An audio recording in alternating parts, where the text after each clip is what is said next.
Welcome to एडुवे। मैं अभिनव आपका स्वागत करता हूं इस चैनल में।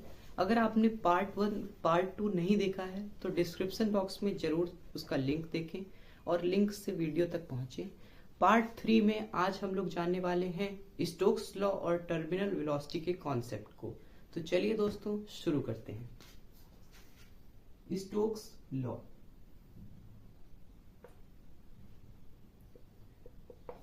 स्टोक्स लॉ क्या कहता है? स्टोक्स लॉ के हिसाब से अकॉर्डिंग टू, लिख लीजिए, according to Stokes law, if a body spherical in shape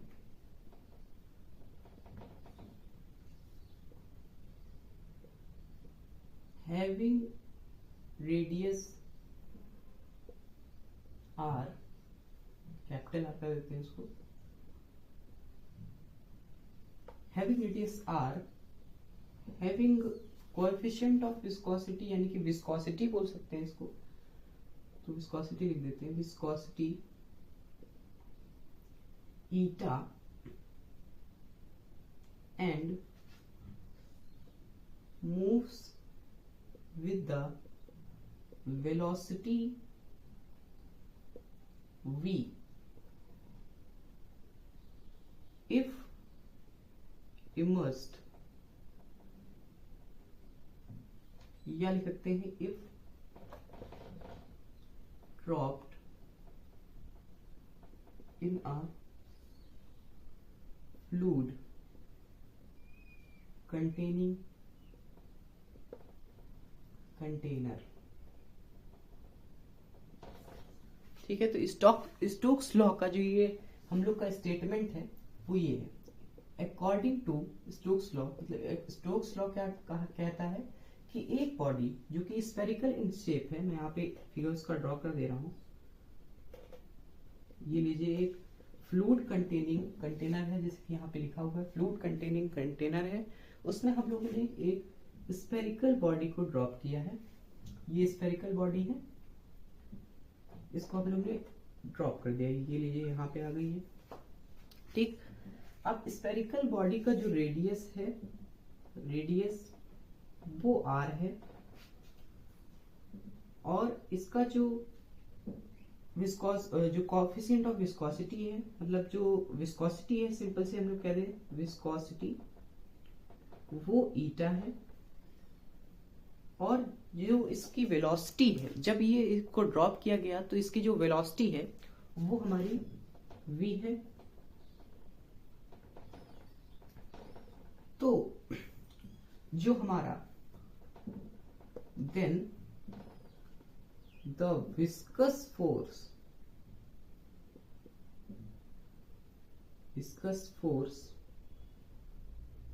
applied on that body will be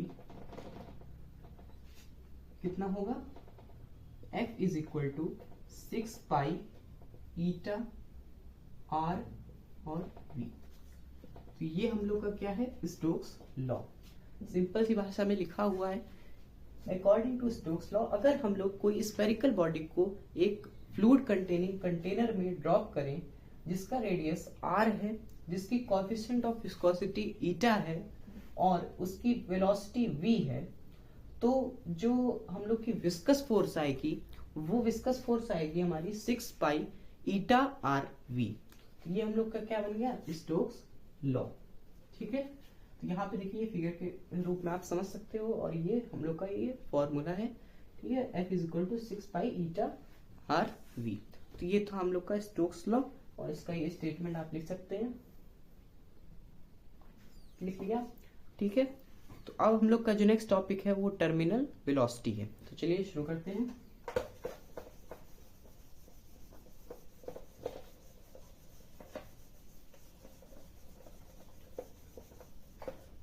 terminal velocity एकदम अलाइन कॉन्सेप्ट है, उसी का जो स्टोक्स लॉ हमने पढ़ा वही उसी का अलाइन टॉपिक है एकदम। Terminal velocity. अब टर्मिनल वेलोसिटी होता क्या है? तो ये जो मैक्सिमम वेलोसिटी होती है किसी भी विस्कस मीडियम में एक स्पेरिकल बॉडी को ट्रेवल करने के लिए जो वेलोसिटी लगती है एक विस्कस मीडियम में जाने के लिए, वही जो है हम लोग की जो वेलोसिटी कहलाती है, क्या कहलाती है? Terminal velocity. ठीक है, तो यहाँ पे लिख सकते हो आप, it is the maximum constant velocity for travelling in a viscous medium for a spherical body. ठीक है, तो मैं आपको इसका एक्सप्रेशन निकालने के लिए जो डेरिवेशन होता है वो आपको करवाता हूं। Expression for terminal velocity, terminal velocity का क्या एक्सप्रेशन है देखते हैं। तो वही वाला जो हम लोग ने अभी स्टोक्स लॉ में जो फिगर बनाया था, वही वाला हम लोग ने एक फिगर फिर से बना लेते हैं। एक बॉल है, उसको ड्रॉप किया गया है। अब इसके ऊपर आपको पता है कि एक अपवर्ड फोर्स लग रही होगी। ठीक है, एक फ्लूइड, इसकी हम लोग ने जो ये इसकी डेंसिटी है, जो उसकी डेंसिटी हम लोग मान लेते हैं रो है, और जो ये फ्लूइड की जो डेंसिटी है ये हम लोग मान लेते हैं सिग्मा है। और जो इसके ऊपर एक फ्लूइड प्रेशर लगा रहा होगा, फ्लूइड फोर्स लगा रहा होगा, अपवर्ड फोर्स लगा रहा होगा जब ये पानी में इमर्स किया है, तो उसे कहते हैं हम लोग बायंट फोर्स। और बायंट फोर्स लग रहा होगा ऊपर की तरफ, नीचे ये वेट फोर्स लगा रहा है mg, और एक फोर्स यहाँ पे भी लग रहा होगा, कौन सा? विस्कस फोर्स लग रहा होगा, क्योंकि नीचे मोशन कर रहा है तो इसकी अपोजिट डायरेक्शन में वो लगेगा विस्कस फोर्स। जो हमने पढ़ा था कि लेयर्स के बीच में जो विस्कस फोर्स लगता है वो फोर्स भी लगेगा यहाँ पे, और एक अपवर्ड फोर्स बायंट फोर्स लग रहा है, और नीचे हम लोग का वेट फोर्स लग रहा है, और ये सब जो है इक्विलिब्रियम में है, ये मान लेते हैं। तो सबसे पहले हम लोग u की वैल्यू निकालते हैं। u क्या बनेगा? u क्योंकि mg बनेगा, m की जगह हम लोग क्या लिखें? m की जगह हम लोग लिख सकते हैं वॉल्यूम इनटू डेंसिटी। तो डेंसिटी वाटर की कितनी है? सिग्मा है, और यहाँ पे g है। अब इसका वॉल्यूम क्या बनेगा? वॉल्यूम बनेगा हम लोग का बॉडी का, बॉडी क्या है? स्फेरिकल इन शेप है, तो स्फीयर का वॉल्यूम आपको पता है 4/3 पाई आर क्यूब। यहाँ लिख लीजिए 4/3 पाई आर क्यूब, और यहाँ पे सिग्मा इंटू पे जी। ठीक है, तो ये हमारी क्या बन गई? u की वैल्यू, इसको हम लोग फर्स्ट इक्वेशन कंसीडर कर लें। और यहाँ पे हम लोग ने अभी स्टोक्स लॉ से F की वैल्यू निकाली थी, विस्कस फोर्स की वैल्यू निकाली थी। विस्कस फोर्स की वैल्यू निकली थी 6 पाई ईटा आर वी। यहाँ रेडियस r है, स्मॉल r है, तो यहाँ पे स्मॉल r लिख लें। और ये जो वेलोसिटी, जो टर्मिनल वेलोसिटी है वो ये है vt। यहाँ पे मैंने v और प्रीफिक्स में t लगा लिया है यहाँ पे। ठीक है, तो vt ये हम लोग क्या बनेगा? Terminal velocity. तो ये हम लोग की सेकेंड इक्वेशन मान लें। और mg यानी कि वेट फोर्स, तो w is equal to mg होता है, ये नीचे w लगेगा, यानी कि एक वेट फोर्स लग रहा है, तो वेट फोर्स की जो वैल्यू बनेगी वो mg बनेगी। अब mg की जगह हम लोग क्या लिख सकते हैं? यही वॉल्यूम इनटू डेंसिटी। तो वॉल्यूम इनटू डेंसिटी किसकी? इस बार हम लोग स्फीयर की डेंसिटी ले रहे हैं, तो स्फीयर की डेंसिटी क्या बनेगी? रो बनेगी, रो जी।